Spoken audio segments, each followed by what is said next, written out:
Hello, it's Randi Rhodes. Here's a clip from our show, and go to randyrhodes.com for the whole thing and a podcast. Buy a stinking podcast. Mary had a little man. The fault. We believe that all men are created equal. To the magnificent mosaic that is America. From radio beacon to radio beacon. I have a dream today. Change has come to America. Believe me. Knock, knock.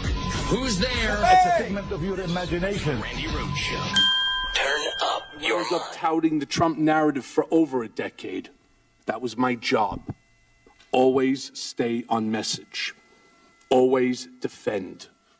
He went on to explain that you live by the gun and by the knife, and you die by the gun and by the knife. How many times did Mr. Trump ask you to threaten an individual or entity on his behalf? Quite a few times. 50 times? More. 100 times? More. 200 times? More. 500 times? Probably. When you were chosen for this job, did you have any choice? Is this something you had to do when you were asked to do it? Everybody's job at the Trump Organization is to protect Mr. Trump. Every day, most of us knew we were coming in and we were going to lie for him on something. And that became the norm. Oh, we're all tied up. We're all in one. together. All together. All together. Right. We sink together, hang together, live together. I did things and I acted improperly, at times at Mr. Trump's behest. I blindly followed his demands. But did you know what they meant? Well, I never asked what it meant, but it meant like sort of in the style of an organization, or in that style. But you don't bother. I didn't bother. I never did bother. You never did what? I never bothered to find out what it meant, but I have an idea what it meant. That's how he speaks. He doesn't give you questions. He doesn't give you orders. He speaks in a code. As the senator put it before, what did I get out of it? What'd you get out? Nothing but misery. My loyalty to Mr. Trump has cost me everything. My family's happiness, friendships, my law license, my company, my livelihood, my honor, my reputation, and soon my freedom. It's not personal, Sonny. It's strictly business. Oh, my God. That's Joe Valachi over there, everybody. Joe Valachi. Those Valachi hearings were led back in the day, okay? I think it was, like in the 60s.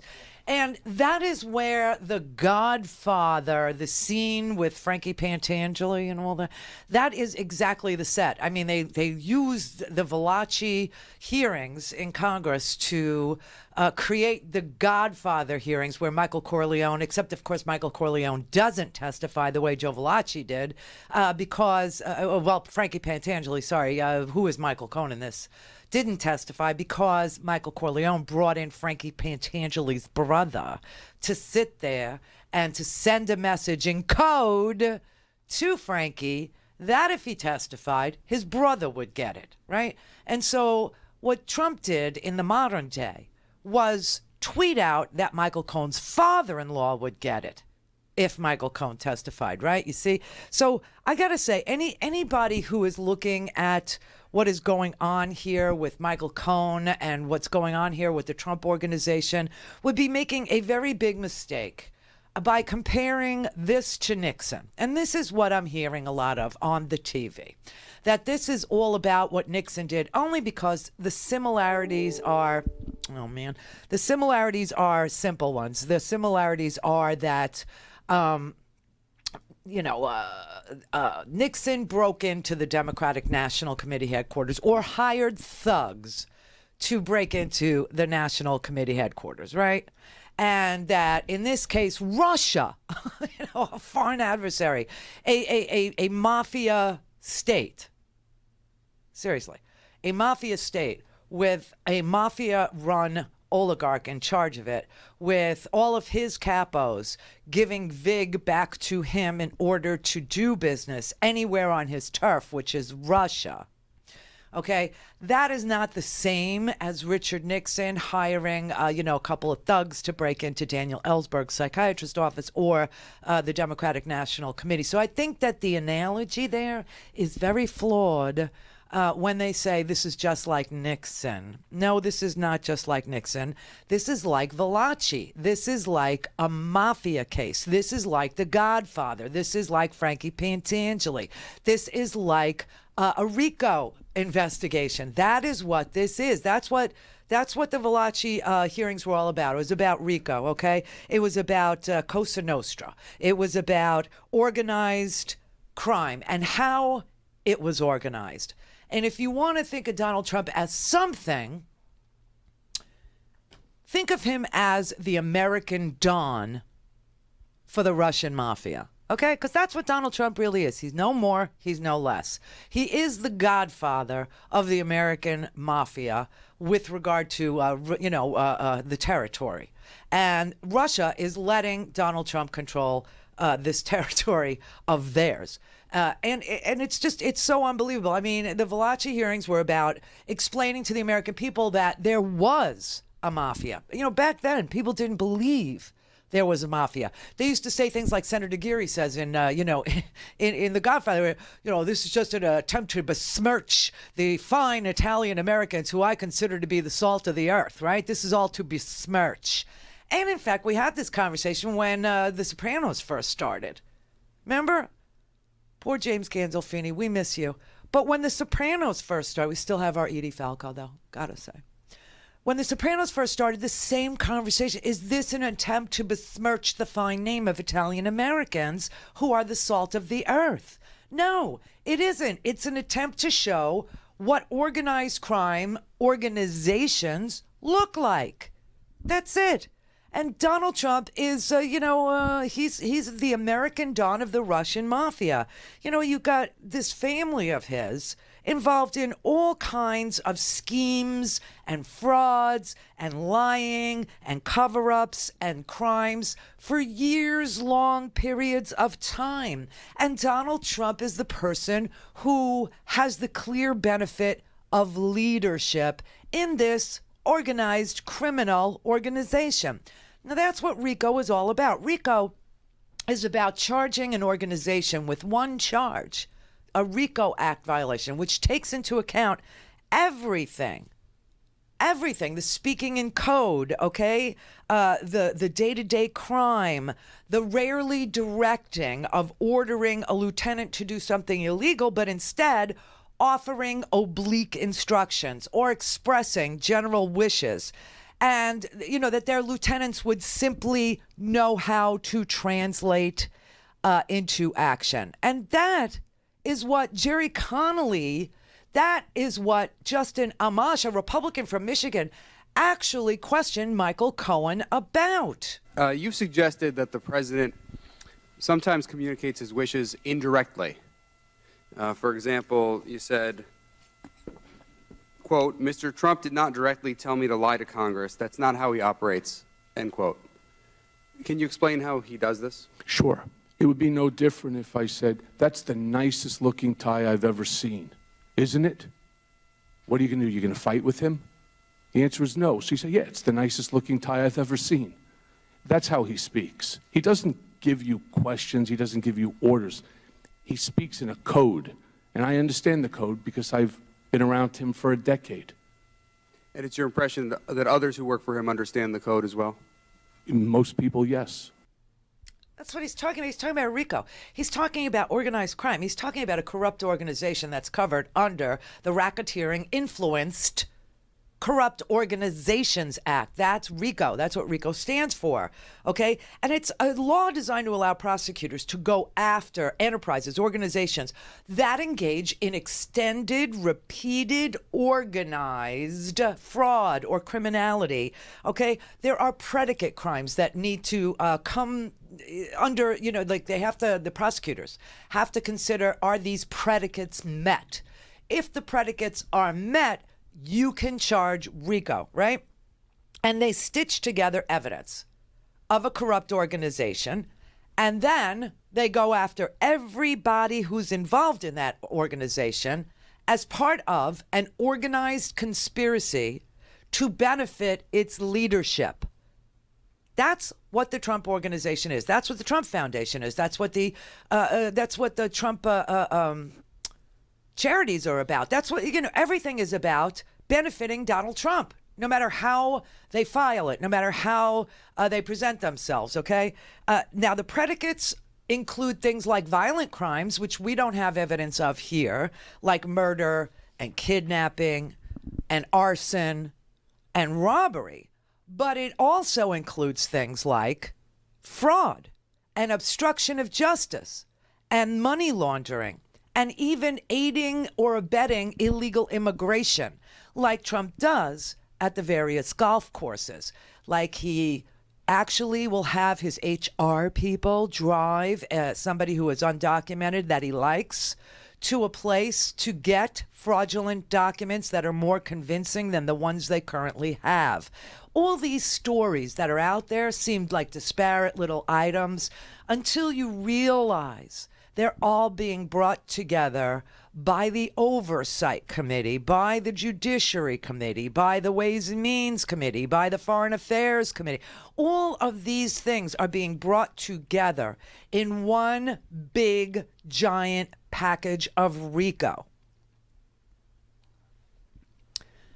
That is why there were 81 requests from 81 separate people and entities put out there by Gerald Nadler at Judiciary.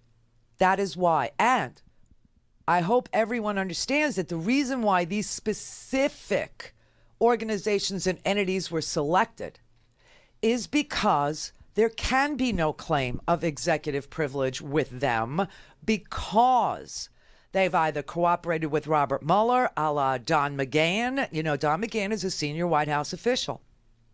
But the only person that can, claim executive privilege is the executive, is the president himself. And when Mueller wanted to talk to Don McGahn, the president didn't exert executive privilege. He didn't assert, that's the right word. He didn't assert executive privilege. So Don McGahn was able to talk to Mueller. And so there can now be no claim of executive privilege that Donald Trump can assert because he previously allowed Don McGahn to talk to Mueller. See, these 81 were picked for very specific reasons.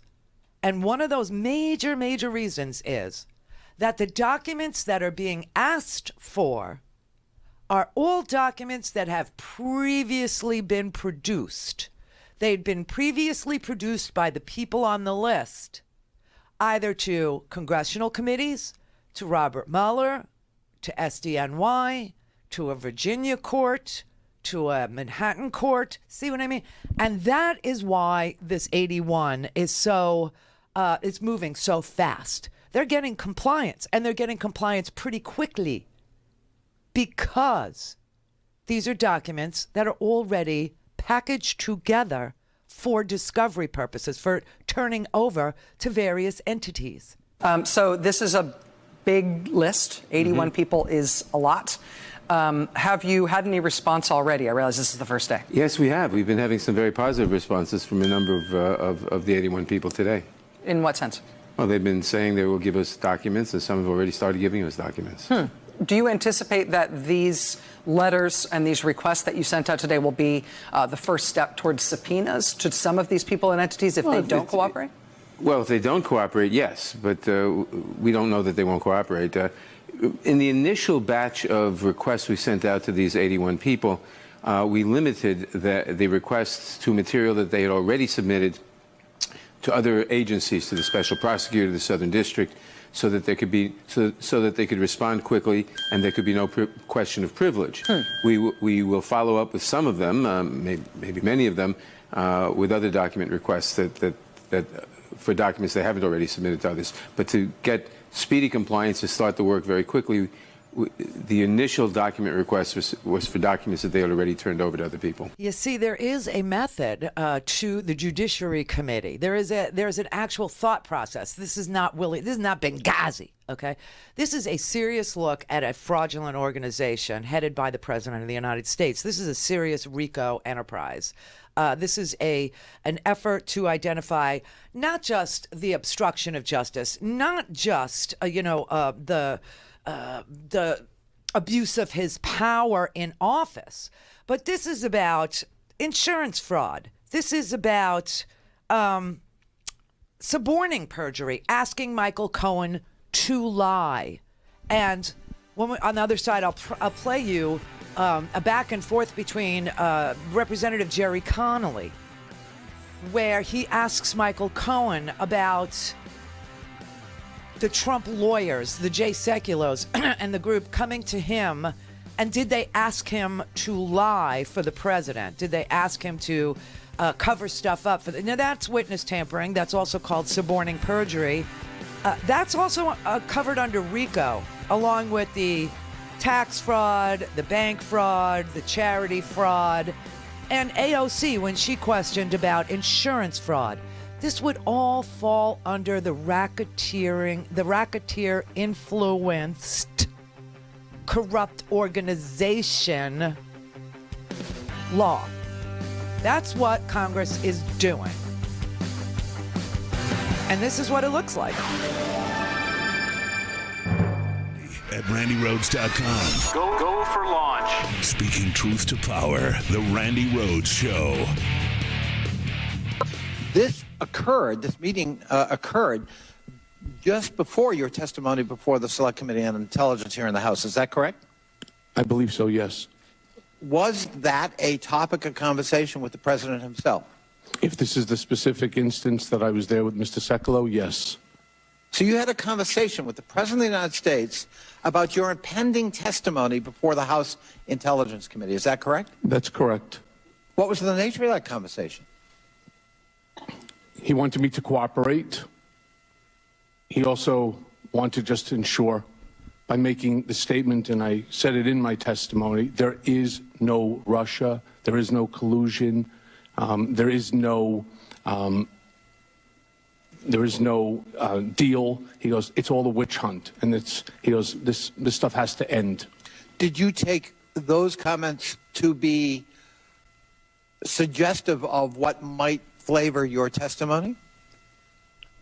Sir, he's been saying that to me for many, many months. And at the end of the day, I knew exactly what he wanted me to say. And why was Mr. Sekulow in the meeting? Yeah. Because he was going to be representing Mr. Trump going forward as one of his personal attorneys in this matter. So it was sort of a handoff meeting. Correct. In any way, final question, did the president in any way, from your point of view, coach you in terms of how to respond to questions or the content of your testimony before a House committee? Again, it's a difficult answer because he doesn't tell you what he wants. What he does is, again, Michael, there's no Russia, there's no collusion, there's no involvement, there's no interference. I know what he means because I've been around him for so long. So if you're asking me whether or not that's the message, that's staying on point, that's the party line that he created, that so many others are now touting, yes, that's the message. See, this is what I'm talking about. So what you have here is the president suborning perjury from Michael Cohen with regard to Michael Cohen's testimony to the House Intelligence Committee. And Jerry Connolly understood this, and that is why he asked, did he tell you to lie? And he said, he doesn't ask you. He talks in code, okay? He just keeps saying to you, there is no Russia deal. There is no collusion. It's all a witch hunt. And Michael Cohen knows that that's what he's supposed to say, okay? What he does, there's no Russia, there's no collusion, there's no involvement, there's no interference. And Jerry Connolly says, did the president in any way, from your point of view, coach you in terms of how to respond to the questions or the content of your testimony before a House committee? He says, again, it's difficult to answer because he doesn't tell you what he wants. Michael, there's no Russia. There's no collusion. There's no involvement. There's no interference. I know what he means because I've been around him for so long. So if you're asking me whether or not that's the message, that's staying on point. That's the party line that he created, that so many others are now touting. Yes, that is the message he wanted me to reinforce. And then when Justin Amash from Michigan, a Republican, said he doesn't give you orders, he speaks in code. And he says, yes, and I understand the code. You suggested that the president sometimes communicates his wishes indirectly. For example, you said, quote, Mr. Trump did not directly tell me to lie to Congress. That's not how he operates, end quote. Can you explain how he does this? Sure. It would be no different if I said, that's the nicest looking tie I've ever seen, isn't it? What are you going to do? You're going to fight with him? The answer is no. So you say, yeah, it's the nicest looking tie I've ever seen. That's how he speaks. He doesn't give you questions. He doesn't give you orders. He speaks in a code. And I understand the code because I've been around him for a decade. And it's your impression that others who work for him understand the code as well? Most people, yes. Now, that is exactly what Joe Valachi testified to. And they said, did you ask him what he meant by that? You know, he's talking about the oath of Omerta, Joe Valachi was. And he's saying the Godfather pricks your finger and then you put the blood and you go, did you ever ask him what this means? He goes, I didn't bother. He knew he didn't bother. He knew what it meant. Everybody understood what it meant, okay? And just so we can remember that Cohn pled guilty to making false statements to Congress on the Moscow Tower deal. In the sentencing memo, Mueller writes that when he submitted to the federal court, his lies submitted to the federal court, his conduct involving false statements to Congress on the Moscow Tower deal, quote, was intended to benefit client one, that's Trump, in accordance with client one's directives. This goes to the Comey testimony, too, that we played yesterday for you. And, we could pull it up, too. But Comey testified to the same kind of code. Comey testified that when he went to the White House and he was asked, can you see your way clear to let Flynn go? Senator Risch from Idaho tried to say, well, how many people ever get prosecuted because they say they hope for for some result? No. Risch, you missed the entire RICO thing that Mueller is looking at. You missed the entire meaning behind this code. And Comey said it wasn't exactly in those words, but I took it as a directive that is what he wanted me to do. And that's also an indication that this is a RICO investigation. Now, I will tell you, there's a lot of people out there that are like, oh, this Russia thing, Russia, and now they're changing it all. Now they're changing it all to be obstruction of justice and suborning perjury and tax fraud and insurance fraud and charity fraud and witness tampering. They're not changing anything. Two things can be true at the same time. That Trump was taking help from the government of Vladimir Putin, that Michael Cohen doesn't have direct evidence, and he's an attorney, but he has circumstantial evidence, which is usually more powerful than eyewitness testimony, should tell you that two things could be true at the same time.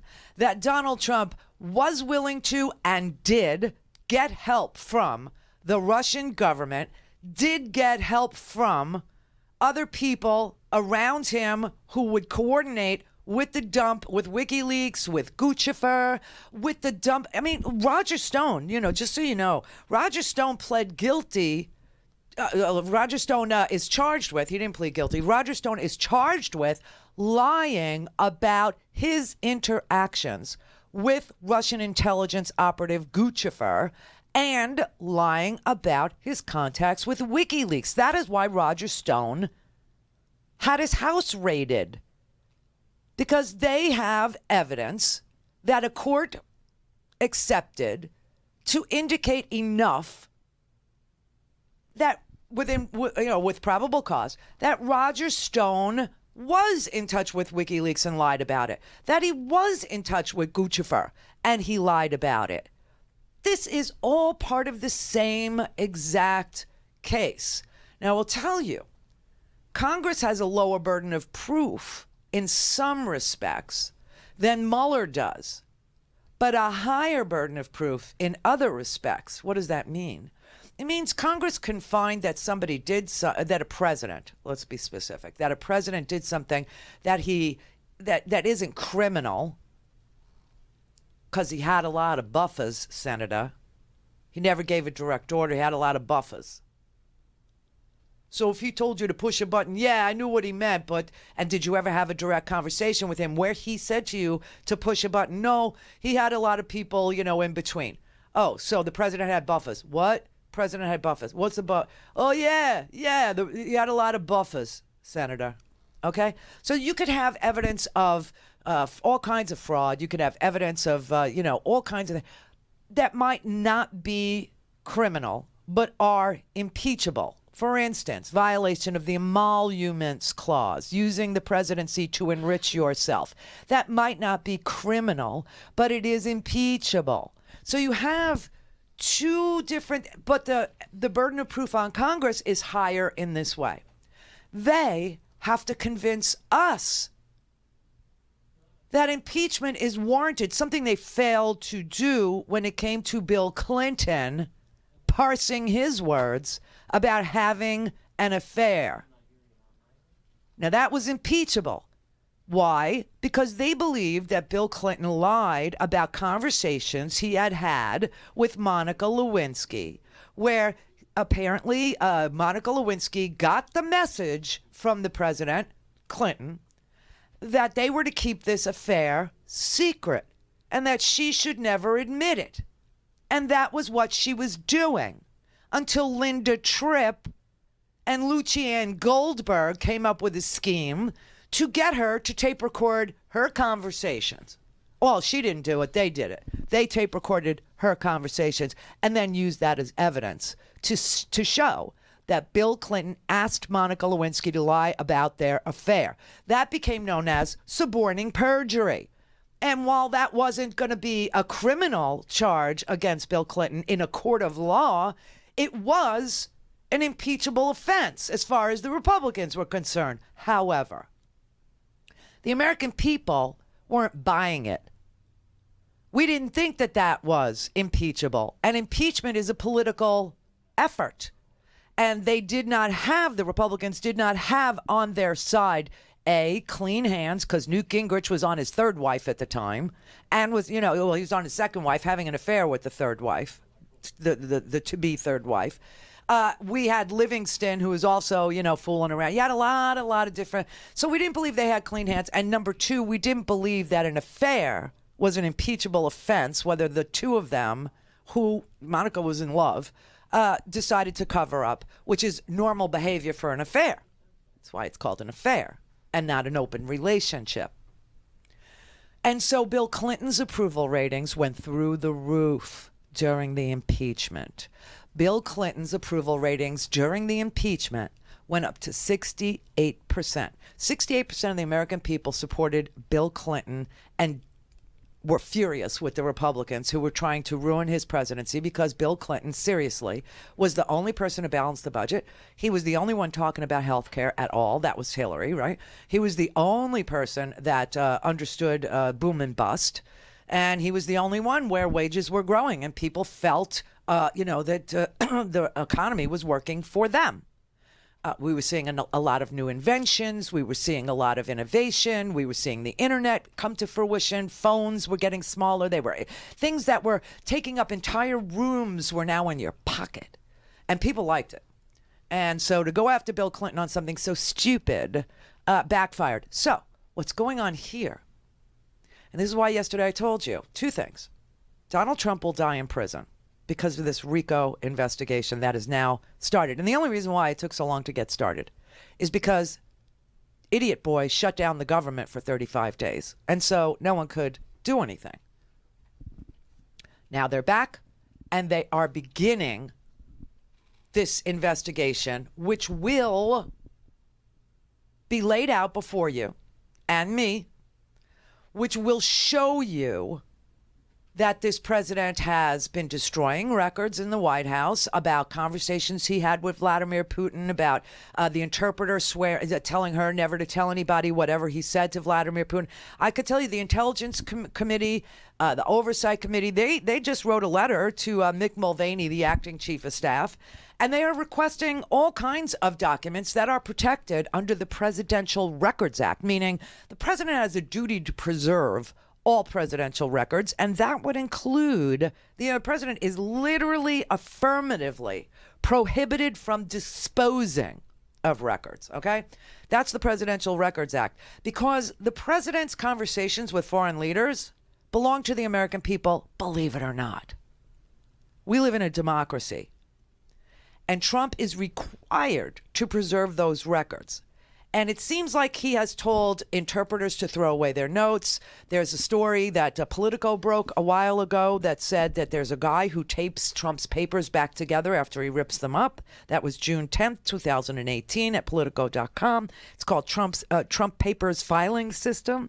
There's another one that, an article about how he had asked the interpreter not to discuss what happened in the Hamburg meeting, private meeting with Putin, and we know Dan Coates told Andrea Mitchell he has no earthly idea, none whatsoever, what President Trump talked to Vladimir Putin with in Helsinki, and that we have a right to know. In Helsinki, the president was alone with Vladimir Putin for 2 hours, more than 2 hours, with only translators. Mm-hmm. Basically, how do you know what happened? You were on the dark side of the moon. How do you have any idea what happened in that meeting? Well, you're right. I don't know what happened in that meeting. I think as time goes by, and the president has already mentioned some things that happened in that meeting, I think we will learn more. But that is the president's prerogative. No, it isn't. If he had asked me how that ought to be conducted, I would have suggested a different way. But that's not my role. That's not my job. So it is too. It is what it is. No, it isn't what it is. And this is the problem with Dan Coates. Okay, this is the Republican streak in Dan Coates. Dan Coates knows, because we know, because the Washington Post reported that Donald Trump, the president of the United States, confiscated the notes of his interpreter, took those notes from the meeting in Hamburg and also in Helsinki, and that the interpreter was seen leaving the Helsinki meeting with Putin with pages of notes. That, my friends, are presidential records. And the president has a sworn duty to keep those records, to not dispose of those records. Records means log files, metadata, conversations. To speak to Randi, call 561-270-3844. 561-270-3844. I wonder if you remember this exchange with the Attorney General now of the United States of America, Bill Barr, under questioning from Kamala Harris. So you were the Attorney General, obviously, under President George H.W. Bush, and in the Reagan White House, a senior policy advisor. So I'm going to assume that you are familiar with the Presidential Records Act. And my question is, in the context of a Washington Post report that the president took possession of an interpreter's notes documenting the president's meeting with the Russian President Putin in 2017. And the question then is, does that violate the Presidential Records Act? Your initial assumption, I'm afraid, was wrong. I'm not familiar with that act. You're not familiar at some time I was, but I really don't know what it says. You don't know what it says? No. Okay. At some point I was president to keep to keep documents and not destroy them, essentially. At one point, I knew what it said, but I'm not familiar with it right now. You see, this is all coming full circle. I mean, there are times when you watch these hearings and you go, it was shocking that he said he didn't know what the Presidential Records Act is, and he's been in the White House 2 times before under 2 different presidents, and that shocked her. But did you hear the question? She's asking about the destruction of the interpreter's notes. The interpreter's notes, the notes that were taken during private meetings with Vladimir Putin. Now, there is no way that the president would go to jail for destroying presidential notes or telling an interpreter to destroy her note. But that is an impeachable offense under our Constitution. So these 2 things can be the same. And there are people out there that are supposedly on the side of all things progressive who are in complete and utter denial about the fact that the president of the United States is the American Don of the Russian mafia. And this matters to the governance of the United States. This matters about whether or not America is America anymore. This matters about whether or not a president can get away with things that aren't specifically criminal, but are impeachable, are removable, are an abuse of power, are a conspiracy to defraud the American people. And so I have to tell you, I look at some of these, Twitter accounts, and I just say, you're an idiot. You are, because that person is supposed to understand, because they have a microphone too, what is going on. And that person is supposed to understand that this president is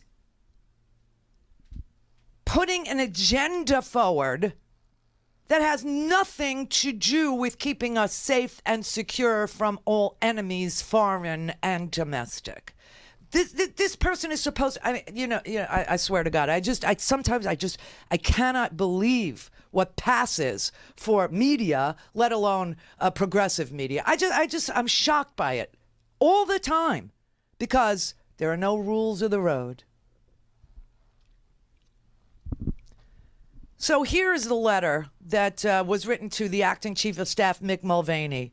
And this was written by 2 committees because they both have jurisdiction over these 2 topics. The topic is whether or not the president is protecting a Russian agenda over an American agenda, a Russian foreign policy over an American foreign policy, and oversight of the president's destruction of presidential records. So you have the Intelligence Committee and you have the Oversight Committee joining together to pen this letter. Okay, so this would be Adam Schiff and Elijah Cummings. Dear Mr. Mulvaney, the committees are writing to request information regarding reports that President Donald Trump may have violated the Presidential Records Act by destroying documents in order to keep secret the details of meetings with Russian Federation President Vladimir Putin. Congress enacted the Presidential Records Act in the wake of Watergate and President Nixon's attempt to destroy White House tapes. The legislation was intended to ensure that all presidential records, quote, are properly preserved and made readily available to the American public. The Presidential Records Act makes clear that presidential records belong to the American people and that President Trump is required to preserve those records. And then they quote the Presidential Records Act. And it says the president shall take all steps as may be necessary to assure that the activities, deliberations, decisions, and policies that reflect the performance of the president's constitutional, statutory, or other official or ceremonial duties are adequately documented, and that such records are preserved and maintained as presidential records pursuant to the requirements of this section and other provisions of law. And then they spell it out in plain English, in case Donald Trump should be reading this. President Trump is prohibited from disposing of records unless, quote, they no longer have administrative, historical, informational, or evidentiary value. And if he's going to destroy them, right, goes on to say he must first obtain the written views of the archivist of the United States before disposing of these records. There are checks and balances built into every single thing we do as a government.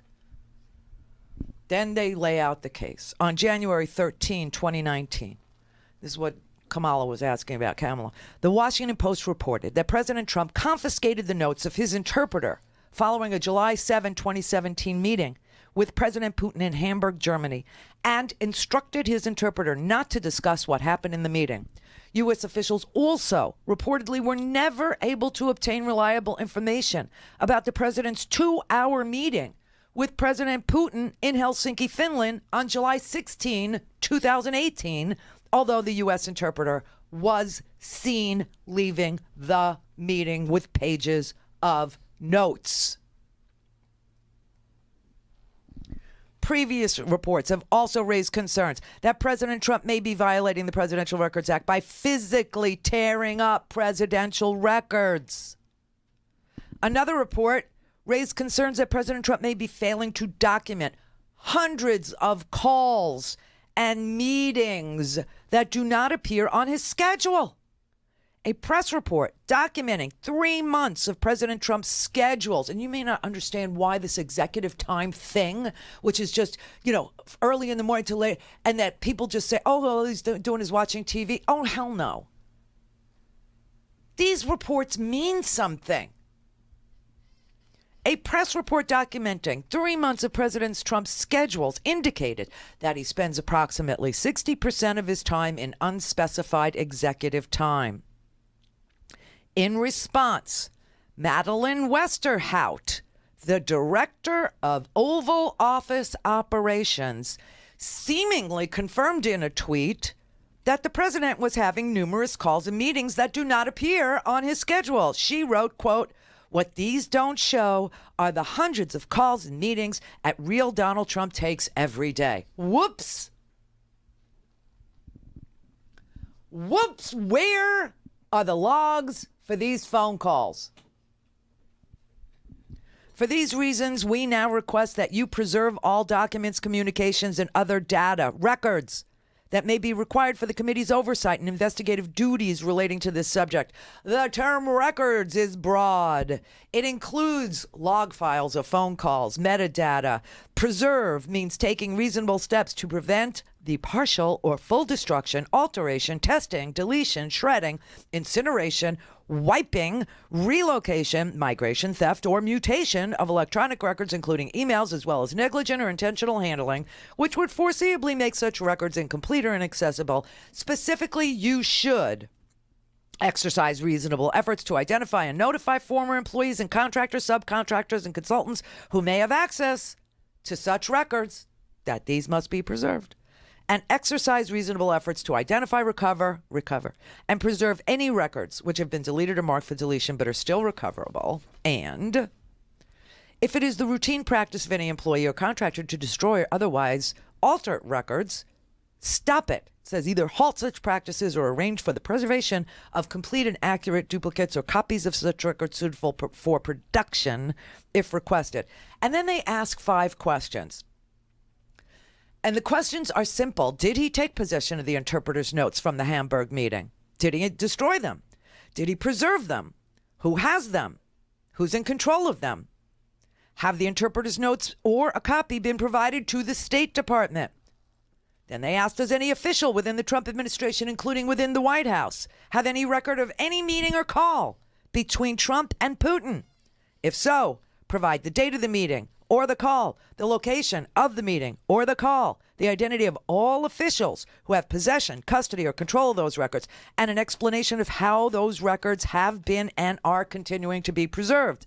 Then they ask which officials within the Trump administration, including within the White House, were provided summaries or readouts of Trump's meetings or calls with Vladimir Putin, including Hamburg and Helsinki. We know Dan Coates, who is the director of national intelligence, says he has no idea what happened there. He has no clue.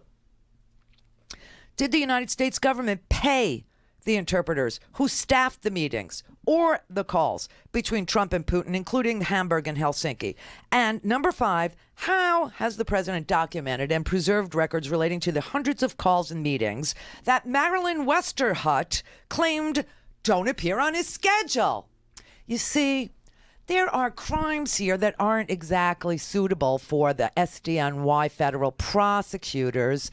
There are crimes here that aren't suitable to charge the president of the United States with in a court of law, especially considering the fact that the widely held view by the Office of Legal Counsel is you cannot indict a president. So these then become impeachable offenses with the remedy for violating these rules of the road, these regulations, these presidential requirements. Removal is the remedy. Removal of such a derelict president, of such a president who refuses to maintain documents for the benefit of the American public, for the benefit of the State Department, for the benefit of the Foreign Relations Committee, for the benefit of the Oversight Committee, for the benefit of the Intelligence Committee, and for the intelligence community to leave Dan Coates wondering what the hell he told Putin, promised Putin, gave Putin, assured Putin of. What in the world is going on? You see, we cannot conduct ourselves as a sovereign. We cannot conduct ourselves as a nation of free people if we don't know what the president has promised in exchange for the help he got from a foreign adversary. Oh, yes, idiot progressives out there with microphones. Two things can be true at the same time. And it ain't just, oh, you won't talk about this because of that. No, our country is under siege, and it matters who the president is. The Permanent Select Committee on Intelligence is consistent with its jurisdiction, consistent with its investigative responsibilities. They are conducting an investigation into efforts by Russia and our other foreign entities to influence our political processes during and since the 2016 U.S. election, which Dan Coates has sworn under oath is continuing. So shut up or go do stand-up comedy. I promise I will never do stand-up comedy ever again. You promise you'll never do this again. Mary had a little man. The fault. We believe that all men are created equal. To the magnificent mosaic that is America. From radio beacon to radio beacon. I have a dream today. Change has come to America. Believe me. Knock, knock. Who's there? It's a figment of your imagination. Randi Rhodes Show. Turn up your mind. According to press reports, Donald Trump met privately with Vladimir Putin, and no one in the U.S. government has the full story about what was discussed. Director Haspel and Director Coates, would this put you in a disadvantaged position in terms of understanding Russia's efforts to advance its agenda against the United States? Question for you two, and then I'm out of time. Thank you for letting me have them respond, Mr. Chairman. Well, Senator, clearly this is a sensitive issue, and it's an issue that we ought to talk about this afternoon. I look forward to discussing that in a closed session. In a closed session, he wouldn't answer the question because the truth is that the president is jeopardizing in a very profound way our national security, our foreign policy, our counterintelligence concerns, especially since you have testimony from the Director of National Intelligence, Dan Coates, there, saying he has no idea what the president talks privately to Putin about, and also saying that Russia is still here and they are still involved and that they are still engaging in what he calls active measures to improperly influence American elections. And that if these things are true, it is undermining the proper functioning of our American government and the department's access to critical information germane to diplomatic missions and its ability to develop and execute foreign policy that advances America's national interest. These are real and serious concerns. And that is what the House was supposed to be doing when Nunes was in charge of the Intelligence Committee, because the intelligence community said that not only was Russia engaged in active measures, but that the president understood it, and it was continuing. Testimony that we've gotten from various people who have been at the FBI during this period of time have said that the president was never surprised to hear it, that the president never asked one question about, well, how do we stop it? Instead, he lashed out at those intelligence community personnel. Instead, he lashed out at law enforcement personnel and fired them and besmirched them and smeared them. And by them, I mean Comey and McCabe, who have all testified that the president was never surprised to learn it and that he never asked how to stop it. We're in big trouble. And now you've got these crazy Republicans like Sean Hannity and that propaganda channel, and that's all that is. That is just bullcrap, man. That is absolute, it's Fox. FOX is one vowel movement away from what it does to the news, and they do it because they are all together in an effort to suppress everything, to keep the American people from knowing anything about the direction this country has taken, because they feel like they'll be taken care of in the end. And it's going to be really sad because Sean Hannity earned himself a little subpoena by saying that Michael Cohen had told him over and over and over again that he was never aware of, that Donald Trump was never aware of the hush money payments. Sean Hannity said that on his TV show when he was talking to Donald Trump, and he's going to get subpoenaed now because apparently he's got some inside information that he's sharing with the TV audience but won't swear to under oath, and he's going to have to. He's going to have to. I mean, they don't care about America. They care about themselves, and it's very sick, and it's very twisted, and it's very wrong, and it's dangerous on top of all of that. Dangerous, I tell you. Where did you put Sean Hannity? 10? Let's see. Here, listen. Admit they're wrong. They were just going to pivot into investigating anything they make up and everything involving the president. And we, the people, will now be subject to what it will be the biggest, most gruesome display of modern-day McCarthyism, which is just the widest fishing net expedition, all in an effort to destroy the president and anybody who supports him, because the bottom line is all they care about is getting their power back so they can institute socialism right here in this country. I mean, the irony is obviously lost on him that McCarthyism was about hunting socialist people who they believed were, one little click away from becoming, red commies.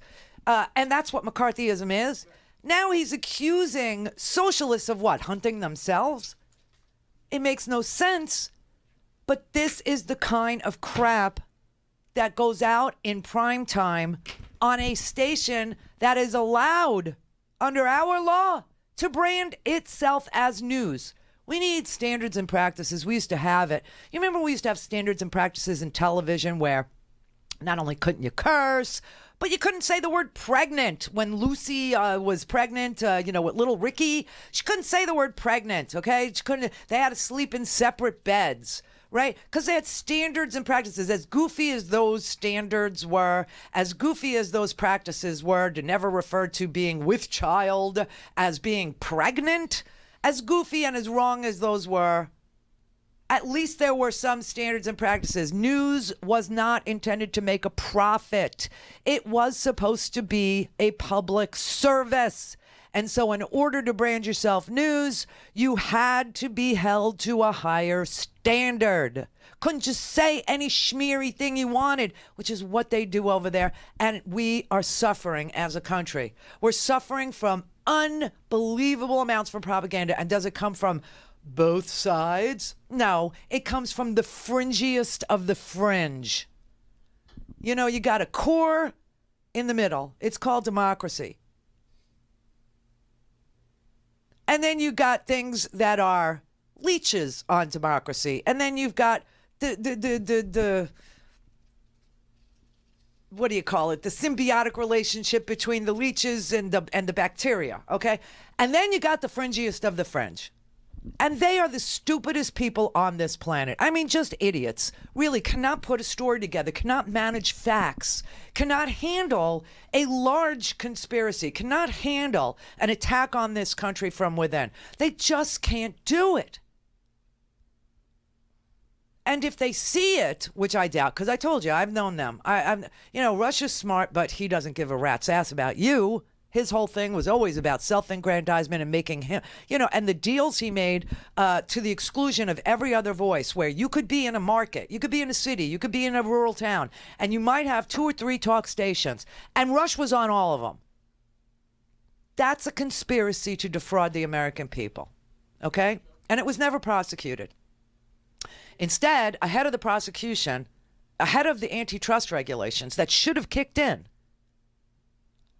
President Bill Clinton signed a piece of legislation allowing that to occur, allowing that to happen. It was called the Telecommunications Deregulation Bill, and it wiped out independent media, literally wiped it out. It all became corporate, and this is what it sounds like. This is what it looks like. Now, the other one, this Hannity, he's dumb as a rock. I swear to God, he wouldn't be able to process a fact pattern if you showed it to him in diagrams. Or it's like Trump. Trump is an idiot too. Trump thinks he's a brilliant student, but he threatened his schools, everyone he ever attended, that if they released any information about his grades or how he got in or anything, he would sue them. But he's so brilliant. You would think he would want his excellent grades to be put out for everybody to consume and to say, wow, he's a big brain. You would think he would want his taxes released to show you that, wow, he really is a self-made billionaire. Wow, he really did do it by following the rules of capitalism. It's a system that can work. Bull crap, man. This is just idiots covering for idiots, morons with their fingers in the pie. I mean, yesterday, Jane Mayer wrote this article. We didn't get to talk about it yesterday, and we probably won't get to really dissect it today, except to tell you that it's 30 pages long, and Jane Mayer is one of the greatest journalists we've ever had, okay? She was out in front of the torture story. She's been out in front on a lot of stories that are very difficult to report, and she always gets it right. And if you... I've been in court having to defend myself about being newsworthy, about being a truth teller. And if you say to the court, which I have, that I relied on Jane Mayer's work, they go, oh, okay. That's you're allowed to do that because she meets every journalistic standard that you could lay in front of her. So she comes up with a story yesterday, and what is she talking about? She's talking about the unholy alliance between Donald Trump and Fox News that goes all the way up to Rupert Murdoch, which is sick. And that he does talk to, these hosts every single freaking day, and they all get one with the message, just like Michael Cohen. Okay, the messaging is consistent. He speaks in code. They know what he wants. They do it. It's really sick. It's mafioso TV at this point. So there's that. And then there's another part of the article that talks about something I was very concerned about with Bill Barr being the Attorney General, because Bill Barr was a lobbyist for the Time Warner CNN, right? The Time Warner CNN merger. And Donald Trump wanted to punish CNN. And he didn't want that merger to go through. And Bill Barr did. And I said he might be the best lobbyist you've ever seen in your life, because once Bill Barr becomes the Attorney General of the United States, he's going to be in charge of the Antitrust Division. Well, the court has just approved that merger, number one. But also what they found was that Donald Trump uses the Department of Justice as if they were his personal attorneys. And he asked them to file a lawsuit, a frivolous one, saying that the merger should not go through. And the Department of Justice actually accommodated him. And they filed a lawsuit so frivolous that it was laughed out of court. And then they appealed it, and the appeals court laughed even harder. And now the merger has been approved. And Bill Barr is our Attorney General. Coincidence? This is corruption. This is abuse of power. This is using the Justice Department to settle scores and vendettas.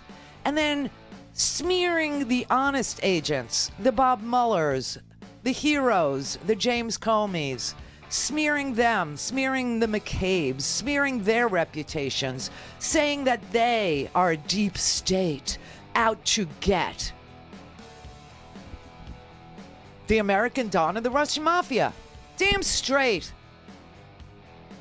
Because, quite frankly, you are manipulating or withholding every piece of information in contravention of federal laws that expressly require you to tell agencies and the American people, what are you basing our policies on? The Randi Rhodes Show is live on RandiRhodes.com and the free Progressive Voices app for Android and iOS. Visit the App Store or ProgressiveVoices.com now. Well, I think, you hear the president say, no collusion, no collusion, no collusion, right? He's always talking about the focus on the relationship between his campaign and Russia, which is the scope of that investigation is under the House Intelligence Committee as well as several other investigatory bodies. So while he's talking collusion, collusion, collusion, I think in oversight, we should be talking about taxes, taxes, taxes, and his bank account, his bank account, his bank account, his financial statements, because that's where I think actually some of the most troubling practices are with direct relevance to the American people under the scope of oversight. Yes, exactly right. And that is why all these committees with various duties to do oversight on the executive branch, that is what Congress does. They don't give up the power of the purse. That's theirs. They don't give up oversight. They don't give up their role as a check on presidential power simply because the president wishes they would and tweets that he wants them to. It doesn't work that way. It doesn't work that way. And so you have a Trump Tower meeting. You have Jared and Eric Prince trying to set up back channels to Russia. You have Manafort and Flynn texting and creating an environment that would take sanctions off of Russia in exchange for paydays. You have Stone and Corsi lying about Seth Rich. He's the one that leaked all these documents. He's the one, right? And Corsi just retracted that story because he's being sued, finally. And they're winning in court that he defamed this dead boy, Seth Rich. But you also have, Stone being charged with lying to the government about his contacts with WikiLeaks, lying to the government about his contacts with a Russian intelligence operative named Guccifer 2.0. You have the president firing James Comey. You have the president asking people like Don McGahn and John Kelly to fire Robert Mueller. There is enough conspiracy activity here for Mueller to write something that is going to be devastating. And I know a lot of this, Mueller's report is going to fall with it's not going to be real. How do you know? How do you know this? There is no information that you have that I don't have.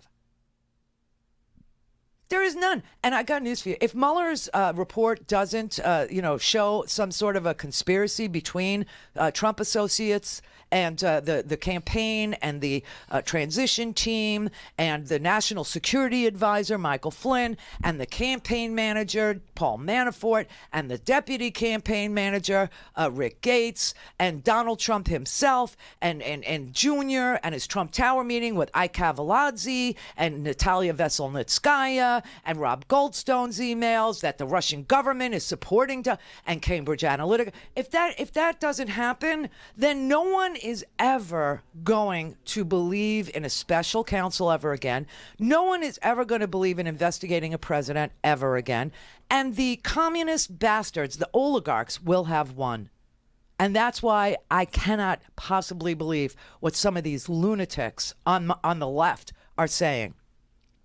Congress is looking at violations of constitutional protections, like the Emoluments Clause, like tax evasion, like security clearances, like, is the president the head of a criminal organization? Is the president the head of a criminal foundation? Was the transition team compromised? How much did Mike Pence know? Should he be our vice president? What is the inaugural committee? Where is the money? Where did it go? $107 million. Did he witness tamper? Was he floating pardons? That's what Congress is going to look at. And you know what?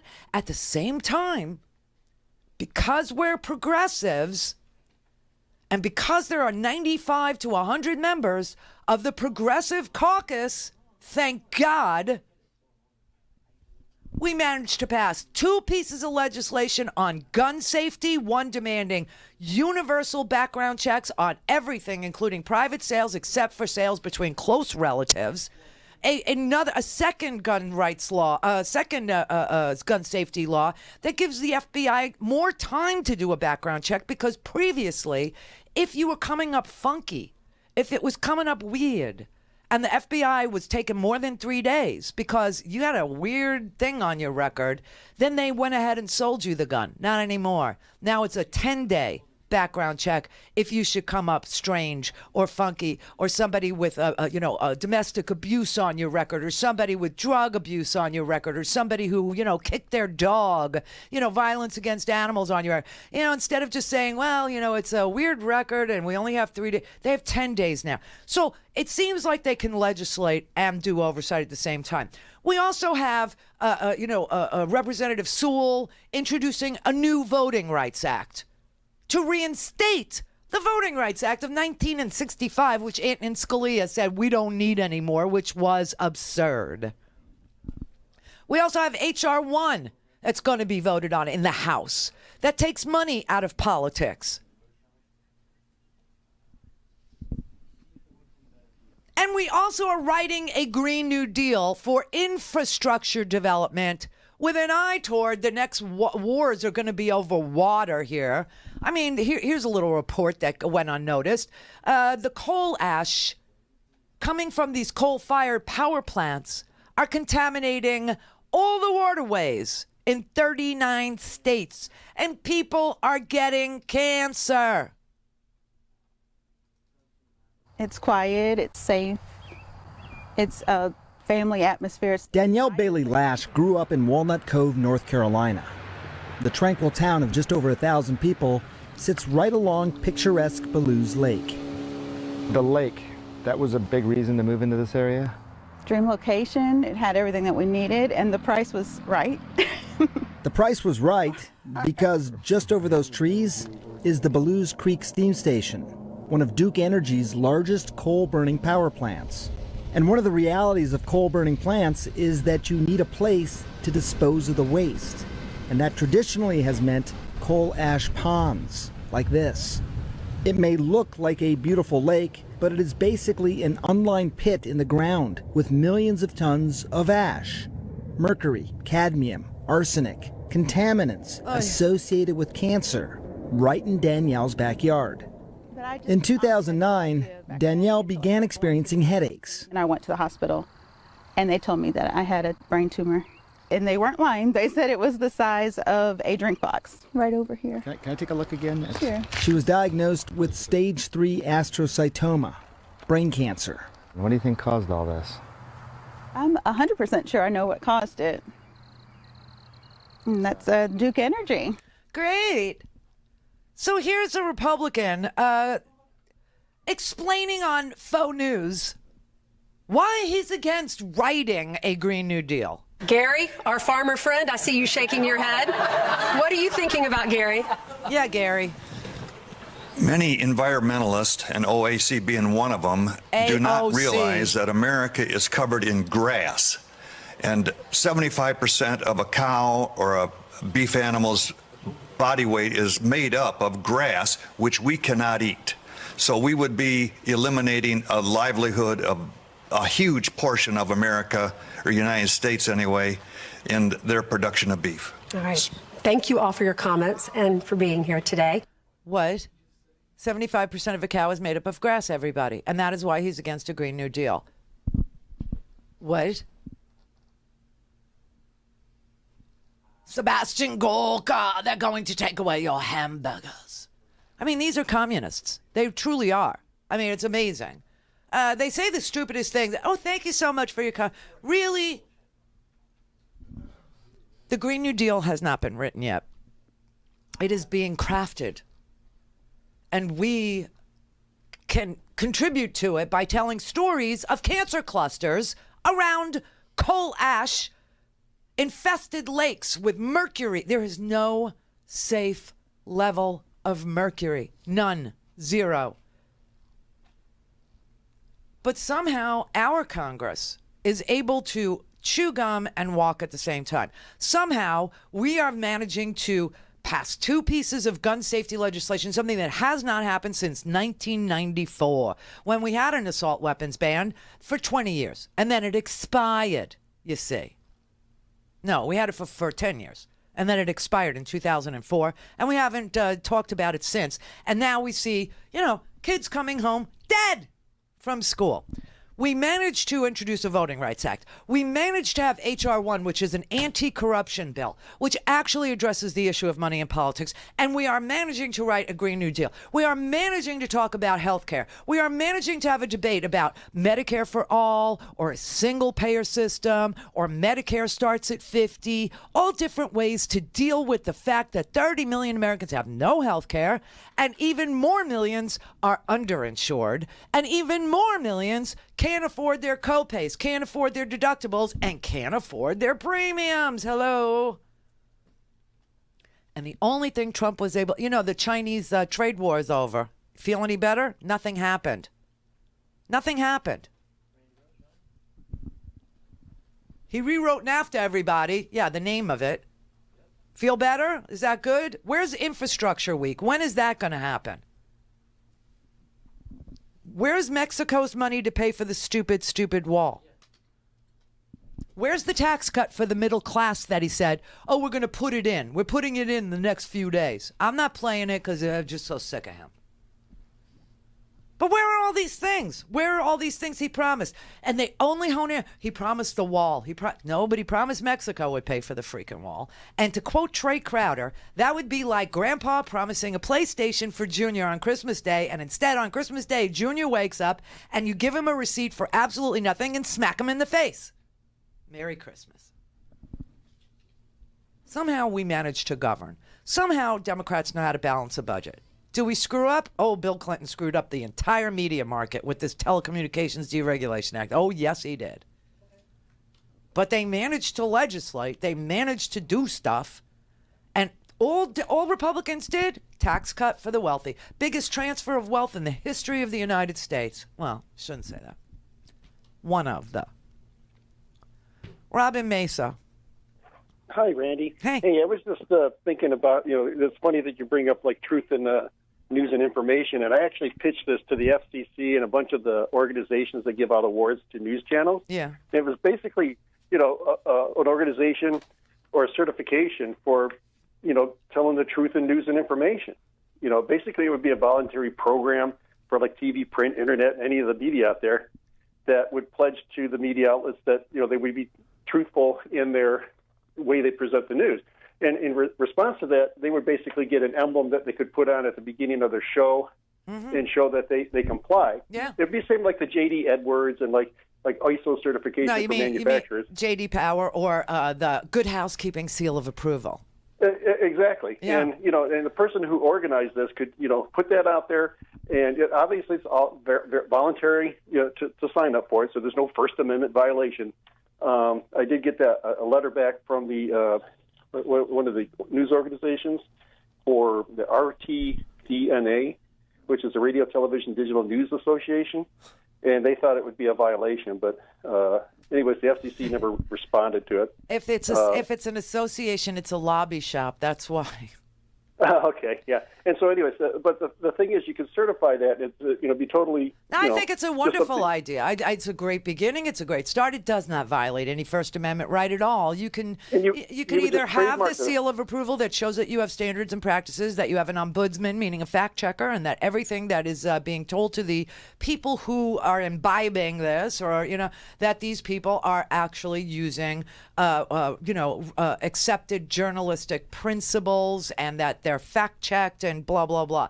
I would like to see, there's a couple things that would solve an inordinate amount of problems. First of all, that's a very good start. I like that whole approach. It's sort of like a Consumer Reports report for media outlets. So Fox would not get it. Sinclair would not get it because everybody must read off of the same script. That is such propaganda right out in the open. I mean, it's just, you could have that. You could have that, and it would be like winning a Pulitzer Prize, or it would be like getting an award of some sort. Right, but it'd be real time. And then, like, if you had an op-ed or something that's not journalism, you basically have the symbol with the red X through it saying that this is some opinion. This is not part of it, so people can distinguish between opinion and fact. Yeah, commentary. Right. This is commentary. This is the editorial section. Right. Exactly. And you could actually, bind it legally, because you get a patent, or a copyright on the symbol, and then anyone who just slaps it on their webpage because they want to look like they're official, you basically, would have to have some feedback and find them, and then, do the legal right to cease and desist, and then you can go after them. So, there's some policing issues that would have to be overcome, but it's not impossible. No, it's very doable, actually. I think it's a whole industry for anybody who would like to take that one on. And that's why I'm putting it out there. I'm like, someone could probably make a lot of money doing that. Oh, it's just a great thing. It's a super, super good idea. But the other thing that I think also needs to be done is to say, and write this into a piece of legislation.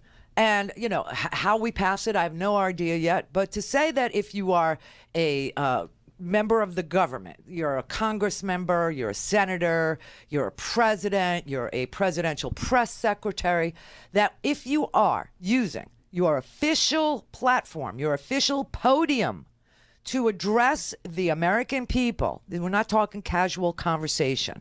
We're talking about standing at a podium or standing in the House well or on the Senate floor and saying something, that you are under oath. Right, even at private events, above as long as you're appearing as Congressman so-and-so and sold tickets. Absolutely. Yep, sold tickets because you are using your official capacity, your official office, then yes, you're under oath. Right. It's a formal advertised event. Yes, absolutely. I think that those two things would go a long way towards guaranteeing the American people that what they see is what they get, and who's lying and who's not, and who's a propaganda artist and who's doing commentary versus who's doing reporting. Right. And then you can point out to your grandparents, hey, that doesn't have the seal. No, it's not Walter Cronkite. This is not news. This is something else, but it's not news. Right. It's funny because we have the Walter Cronkite School of Journalism out here. Yeah. It's a great program. I'll bet. Now, here's the dirty little secret. A lot of journalism schools that used to teach these standards and practices, that used to teach the actual profession of fact management and gathering facts and fact checking and compiling facts and dealing with complicated stories and presenting them in a way that's accessible. They stopped doing that, and now they teach public relations. This is the Randi Rhodes Show. To speak with Randi, dial 561-270-3844. That's 561-270-3844. Okay, this is an example of Republicans going all crazy when they believe that a media outlet has got it wrong about them. This is what they think should happen to a media outlet when they, in their little pea brains, think that the outlet got it wrong. Yesterday, BuzzFeed published a story that was scandalous. It was horrible. So they should be they should be sued. They should be under investigation. They said the President of the United States counseled someone to lie. And the special counsel had to go through the extraordinary act. I'm trying to get to the bottom. Let's get to the bottom. I want to find out the truth there. That's because you have a hysteria. That's because you got a hysteria going on in the media that interprets everything against Donald Trump. There's no hysteria here, sir. And I want to get to the bottom. Should be careful. Yes. What they did yesterday is truly fake news and disgusting. Let's be careful. Let's get to the facts of it. Did President Trump? Let's go. Let's do it. Did President Trump or anyone on the Trump team talk to Michael Cohen about his congressional testimony before he gave congressional testimony or after he gave congressional testimony? I can tell you, first of all, I wasn't the lawyer at the time. Right. Michael Cohen's lawyers reviewed his testimony with him. Yeah, but did President Trump No, let me answer the question. Okay. As far as I know, President Trump did not have discussions with him, certainly had no discussions with him in which he told him or counseled him to lie. If he had any discussions with him, they'd be about the version of the events that Michael Cohen gave then, which they all believe was true. I believed it was true. I still believe it may be true because unlike these people who want to just believe him, I believe Michael Cohen is a serial liar.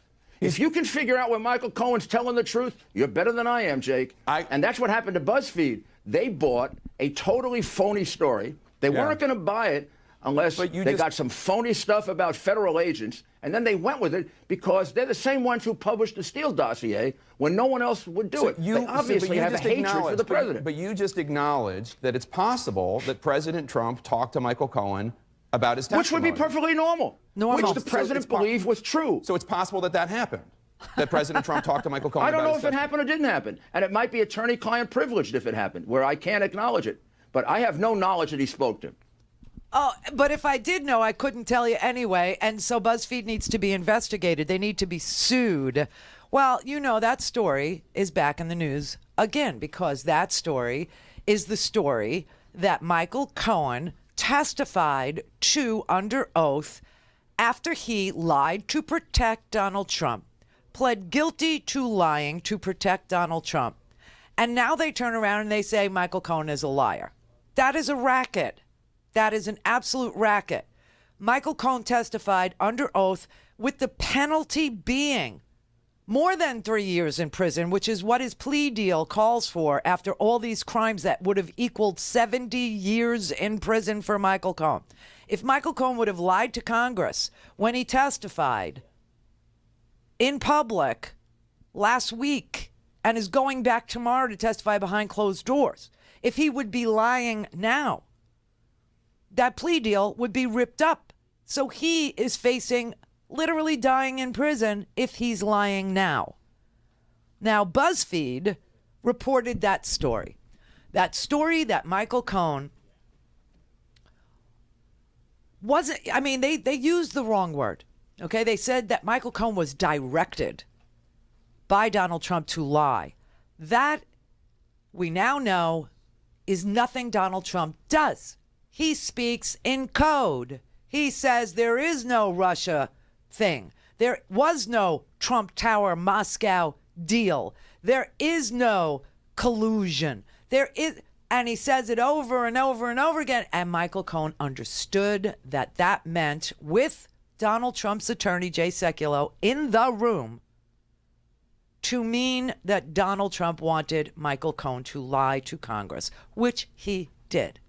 And Michael Cohen also testified that Trump's lawyers edited his testimony before he submitted it to Congress. That's what BuzzFeed reported. Reporters look at the special counsel's statement and they say he issued a flat denial. Yeah, it's written in a legal way, but they're challenging the premise of your story. What does that feel like as a reporter? Never great, but actually I'm solid. My sources are solid. This reporting is accurate. So the people are saying heads should roll at BuzzFeed, that you're hurting the news business as a whole. What do you say? I've been a reporter for 20 years. My first job was on the loading dock of the Panama City News Herald. Right? They wouldn't give me a job inside because I was too young and green. I've been doing this again and again and again and again. The same fundamentals that I learned covering City Hall, covering the police, covering courthouses, that stands today, right? That is, I use those same skills, the same rigor to cover the White House. And this is going to be borne out, Brian. This story is accurate. What if the sources are just wrong? They're not. And they weren't. And they weren't. And here's how we know. This meeting occurred just before your testimony before the Select Committee on Intelligence here in the House. Is that correct? I believe so, yes. Was that a topic of conversation with the president himself? If this is the specific instance that I was there with Mr. Sekulow, yes. So you had a conversation with the President of the United States about your impending testimony before the House Intelligence Committee. Is that correct? That's correct. What was the nature of that conversation? He wanted me to cooperate. He also wanted just to ensure, by making the statement, and I said it in my testimony, there is no Russia, there is no collusion, there is no there is no deal. He goes, it's all a witch hunt, and he goes, this stuff has to end. Did you take those comments to be suggestive of what might flavor your testimony? Sir, he's been saying that to me for many, many months. And at the end of the day, I knew exactly what he wanted me to say. And why was Mr. Sekulow in the meeting?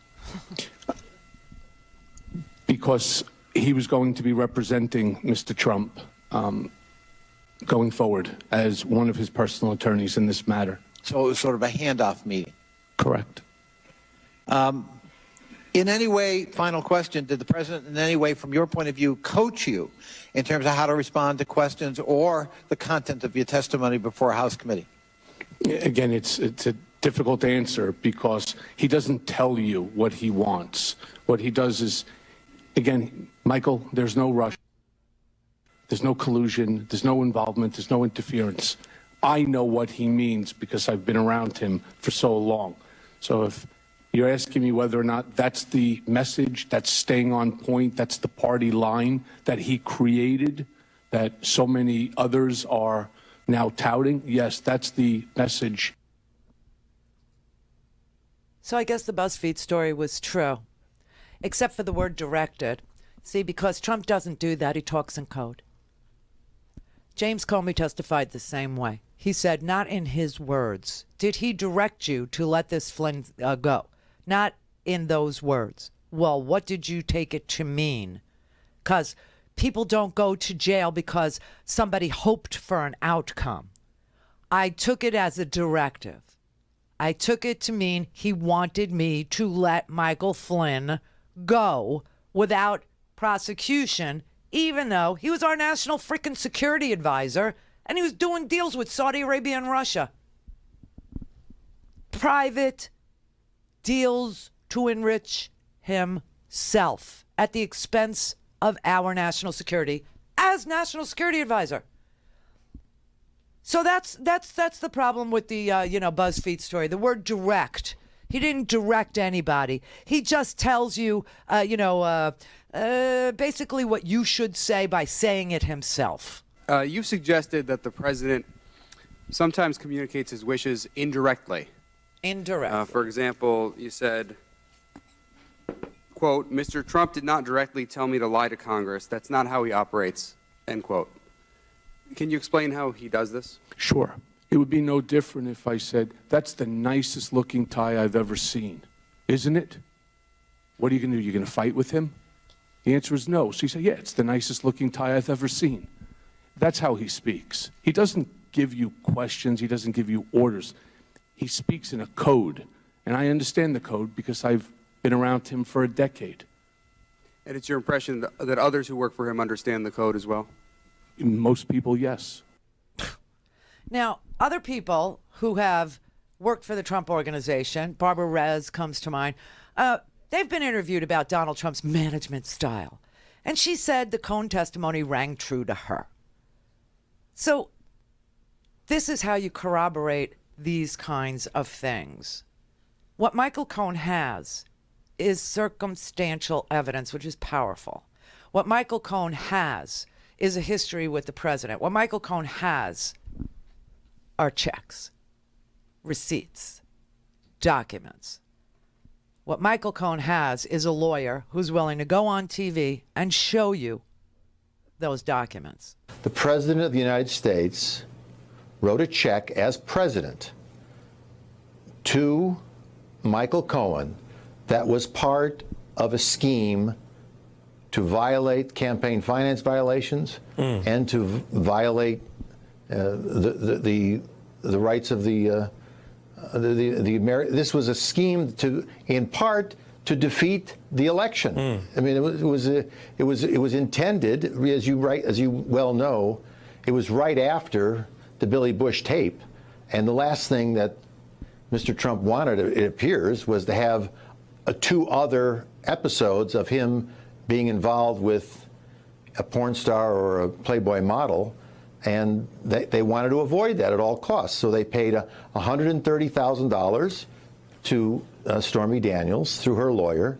And the first check, by the way, which was referenced in Mr. Cohen's testimony, was a $70,000 check, which I have with me today. A copy of it I have with me today. A $70,000 check written on the Donald J. Trump Revocable Trust, which is also an interesting sidelight. That the check was written on a revocable trust that was theoretically begun so that the president would have some separation between his life as a politician and his life as a civil servant. Was that provided into evidence at the hearing? No, we didn't have it at the time. So we walk have it us today. through, hold it up and walk us through what this means. Sure. It means that when Michael Cohen went to see the president for the first time in the White House in February of 2017, and the president, as you may recall, his testimony that they looked at all the lovely art, and the president was proud of the whole scene, and it was very awesome, as Mr. Cohen said. The president said to Michael at that time, "You will be getting the 2 checks soon." The 2 checks meaning the 2 $35,000 checks, because as you may recall, Alan, the president's Weisselberg said that instead of paying the entire $420,000 up in one lump sum, he wanted to pay it over the course of a year, $35,000 even each year, each month rather. And so this check, the $70,000 check, which is signed, according to my client, it's signed by Alan Weisselberg and Donald Trump Jr., that this check was the first check, and it's the check that the president himself said to my client when he visited him in the White House, said that that check would be forthcoming soon.